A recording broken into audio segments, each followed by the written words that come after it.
ఇక ఇట్లకెళ్ళైతే లోపలికైతే పోవాలి. లోపలికి పోవుడుతోని అక్కడనైతే మేడం అయితే ఓపీ చూస్తది. చూడండి అందులోనైతే మేడం అయితే ఓపీ చూడడం జరుగుతుంది. చూడండి ఎంత నీట్‌గా ఉంది, ఎంత ప్రశాంతంగా, ఎంత విశాలంగా ఉందో హాస్పిటల్ అయితే. మేము వచ్చేసరికైతే 3 అయింది. అందరైతే ఓపీ చూపెట్టుకొని అయితే ఇంటికైతే ఎళ్ళిపోయారు. అందుకోసమని ఎవరు మందైతే లేరు. ఇక్కడనైతే ల్యాబ్ అన్నట్టు ఇలా టెస్ట్‌లు ఇట్లా చేస్తారు. బ్లడ్ టెస్ట్ గాని, థైరాయిడ్ టెస్ట్ గాని అన్ని టెస్ట్‌లు అయితే ఇక్కడ చేయడం జరుగుతది. ఇక్కడనైతే ఓపీ అయితే చూస్తారు. బయటికెళ్ళైతే చూపెడతా. ఇక ఇట్లా లోపలికి పోవుడుతోనే రైట్ సైడ్ అయితే తలుపు పక్కకైతే ఓపీ అయితే చూస్తారు. ఓపీ రేట్ కూడా చాలా తక్కువ ఉంటది.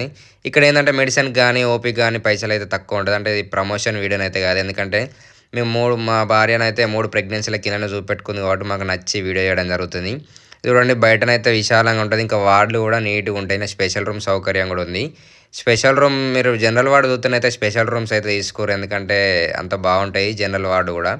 స్పెషల్ రూమ్ కూడా బాగానే ఉంటది. ఇక్కడనైతే మెడిసిన్ అయితే ఇస్తారన్నట్టు. మెడిసిన్ ఇచ్చిన తర్వాత ఇక్కడనైతే ఎలా ఏసుకోవాలో కూడా చెప్తారు. ఇక మాకైతే హాస్పిటల్ అయితే మొత్తానికైతే బాగా నచ్చింది. ఎందుకంటే ఈ హాస్పిటల్‌కొచ్చేసి ఎక్కడెక్కడి నుంచో గూడా వస్తారు. ఈ హాస్పిటల్ స్పెషాలిటీ ఏందంటే ఒక పెళ్ళై 20, 30 సంవత్సరాలయినా గానీ పిల్లలు పుట్టని వాళ్ళకి గూడా ఇండ్ల కత్తుడితోనే పిల్లలైతే పుట్టిర్రు.